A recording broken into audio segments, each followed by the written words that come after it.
Ooh.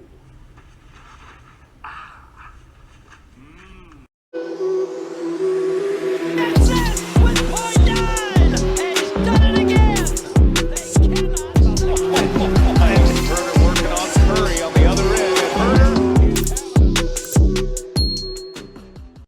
What is going on, Hawks Nation? Welcome back to another episode of Hawks Fan TV. I'm your host, AC, and if you guys have been on social media at any point within the last few days, I'm sure you guys have all seen the big storyline of our Atlanta Hawks finally getting a Christmas Day game back on their schedule for the first time in over 30 years. Yes, you heard that correct, 30 years.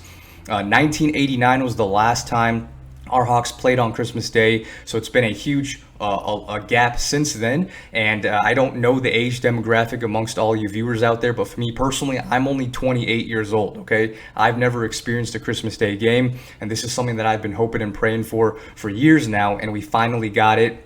For me personally, I love Christmas time. It's my favorite time of the year, and whether you celebrate Christmas or you don't, or maybe you're Jewish or you celebrate Kwanzaa or you're Buddhist or you're Arabic, I don't care. Hawks fans are all one family in my opinion. I love each and every one of you guys equally. So whether you celebrate Christmas or you don't, me personally, I love it. It's my favorite time of the year, and the fact that I get to spend time with family, opening up presents, and then now being able to turn on the TV, watching my Hawks on prime time against the New York Knicks, that's going to be an exciting time for me, something that I'm very much looking forward to. Now, before I get into the episode and dive into really my thoughts and opinions and the breakdown of the game on Christmas Day, I do want to address one thing really quick, okay? Because this has been a fun last 24 hours or so, and I'm referencing a tweet that I made earlier this week, and the tweet was this, okay? Now, before I dive into the tweet is in reference to the Hawks and the Knicks getting matched up, right? So the NBA announced their Christmas Day schedule on Monday at 3 o'clock, but there were some news and leaks that came out a few hours earlier from Adrian Wojnarowski, so basically spilling the beans that the Hawks and the Knicks were going to play against each other. So this is what I had to say following the news. In all honesty, the entire Knicks franchise should be thanking the Atlanta Hawks. The only reason the Knicks are somewhat relevant again is because they got beat 4-1 by the Hawks, and Trey's villain narrative was born. Knicks owe the Hawks a big thank you in all caps. Now, this is great. This was only 2 days ago, and this tweet got a lot of engagement. It went viral almost, you could say. 276,000 impressions, almost 8,000 total engagements, 111 media views, whatever that means on Twitter. But as you can see, this definitely reached quite a few people, especially amongst the Knicks community. And then the Knicks fan base, went ham, right? They took this tweet a little too literal. There was irony and sarcasm behind this tweet, right? Now, obviously, that's a little hard to read through text on a tweet because you're not going to be able to hear the tone of how I'm saying it. But this was a very sarcastic tweet. And it's funny because the Hawks, who are a much smaller market than the New York Knicks, the fact that I'm saying that the Hawks are the main reason that the Knicks are back being relevant again, that was the joke, right? Because the Knicks historically are a much more well-known, talked about team than the Hawks are.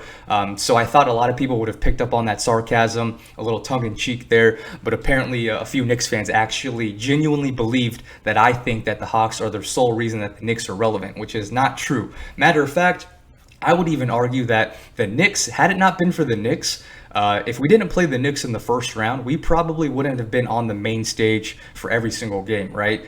Historically speaking, the Hawks have had a few NBA TV games in the playoffs in years past, but now that we played the Knicks in the first round and the big storyline of them playing in the playoffs for the first time in 8 years or so, all the media, all the eyes were on the Knicks and how they would do, which is why they got every single primetime slot in the entire first round, and the Hawks directly benefited from that. So there's no better stage, no better market than the Hawks coming out party and Trae Young's ascension to superstardom than doing it in Madison Square Garden. So a lot of the drama behind that, with the fans chanting F Trae Young, the spitting, the Solomon Hill and Nerlens Noel beef, that all made for a really exciting series, and that's why some people are labeling this as a potential rivalry. I don't see it that way yet, because from a pure basketball perspective, and I don't think the Hawks players see it as a rivalry yet either, because the game wasn't competitive at any point, with the exception of maybe one game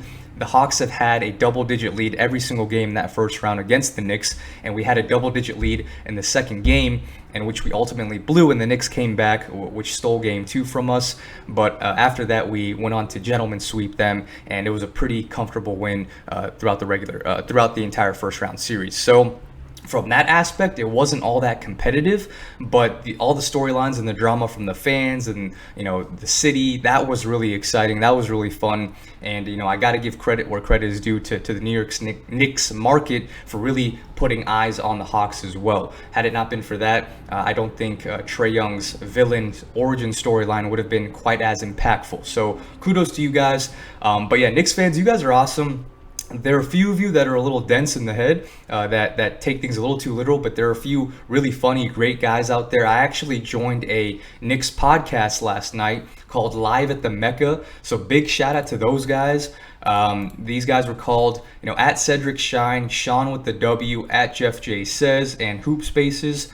Hoop Spaces was the creator of this, where basically they use the Twitter Spaces platform to connect and kind of do like a free talk podcast styling format, to where they just talk all things basketball. And last night's show was all about the Knicks. They had me on, and I had to defend Hawks Nation properly and defend the name of Hawks Fan TV. Now that brings me to my next point, okay? And I promise I'm going to get into the episode in just a second here, but a lot of Knicks fans out there thought that we stole the name of Hawks Fan TV, right? So for a lot of you that don't know, there is a channel out there called Knicks Fan TV, which is actually a great channel. It's ran by this dude by the name of CP the Franchise. He's actually a really humble, respectable guy. I actually very much enjoy their channel.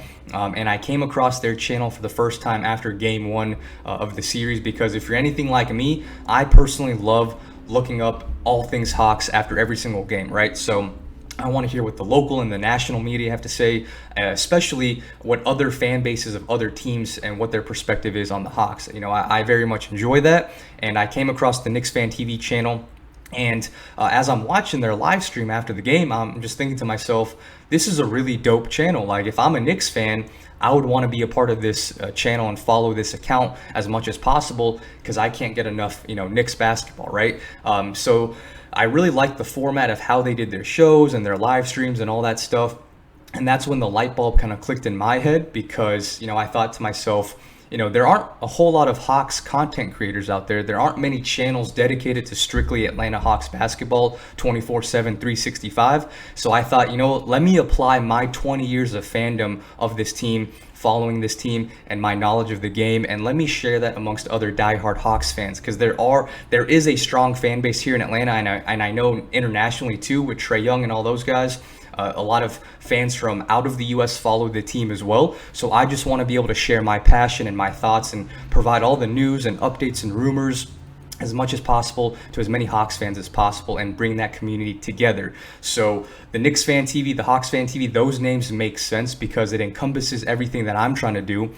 Me being a diehard Hawks fan, trying to connect with other diehard Hawks fans, and me being able to broadcast all that content to the masses, hence the TV name. Now, don't get it twisted, guys. I will say, even though Knicks Fan TV is a fairly popular channel in the New York Knicks community, the true OG originator of the Fan TV style formatting was definitely by the guy of the name Robbie Lyle, aka AFTV, which is Arsenal Fan TV. This guy is truly the pioneer of this type of content, basically of following the team 24/7.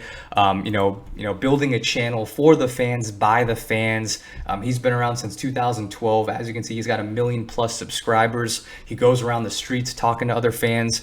He does live streams, things like that. So this guy's the true OG of the Fan TV experience, okay? So I don't want to say that, CP the Franchise and Knicks Fan TV, copied their idea from AFTV, but I can definitely assure you that there was some inspiration drawn from Arsenal Fan TV, because they've been doing this for almost a decade now, and they're the most popular one. And there's hundreds, if not thousands, of other channels out there that do the exact same thing now because of Arsenal Fan TV. It's a brilliant idea, and I definitely got my inspiration from them, from Knicks Fan TV, and all in all, that's what fans want to do, right? They want to share their experiences with other fans and just build that community, which is why I built Hawks Fan TV, a few months ago. So there's my little rant. I know that was a little bit longer than just a few minutes, but I just had to get that off my chest and set the record straight. So let's get back to the regular scheduled programming here with the Hawks versus the Knicks.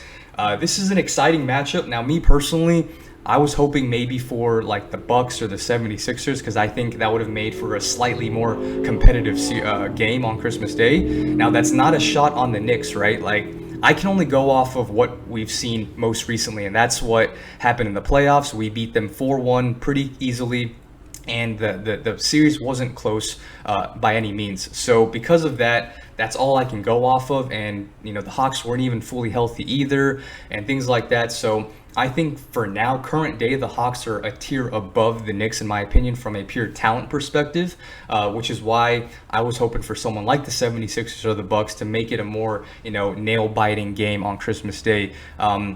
With that being said, I still think it's going to be a really exciting game. It's in Madison Square Garden. All those fans, I'm assuming, is going to be the first time that the Hawks are visiting New York City since the playoffs, which they should if that's how the NBA wants to schedule the game. I think that would make for a better storyline. So, the Knicks fans are going to be rowdy. The Hawks are going to be ready. The Knicks are going to be ready. So I think it's going to be an exciting game regardless. I still think the Hawks are going to win pretty comfortably. I'm going to say 110 to 102, 103.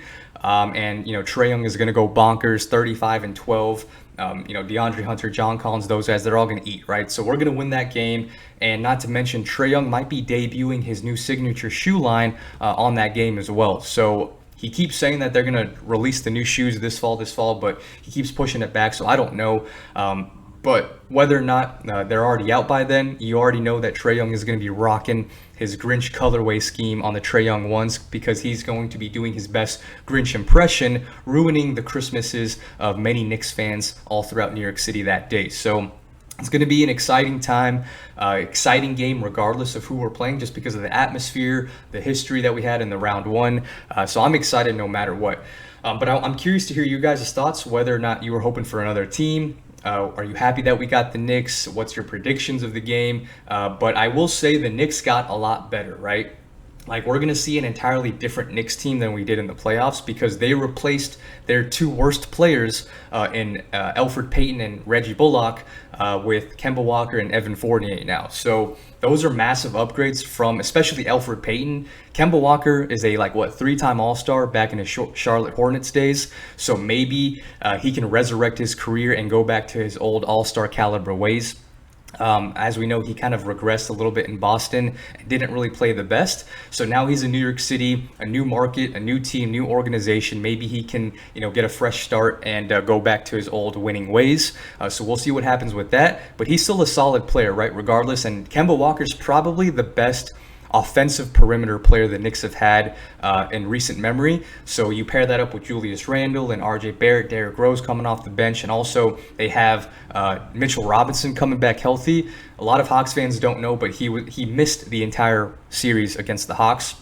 And even though he's not like a all-star, superstar caliber center, he's still significantly better than Nerlens Noel or Taj Gibson at the 5. So this guy eats up the glass. He can attack the basket and finish around the rim. And he's just a really athletic, big, strong center. So he's going to, definitely make an impact in the game as well.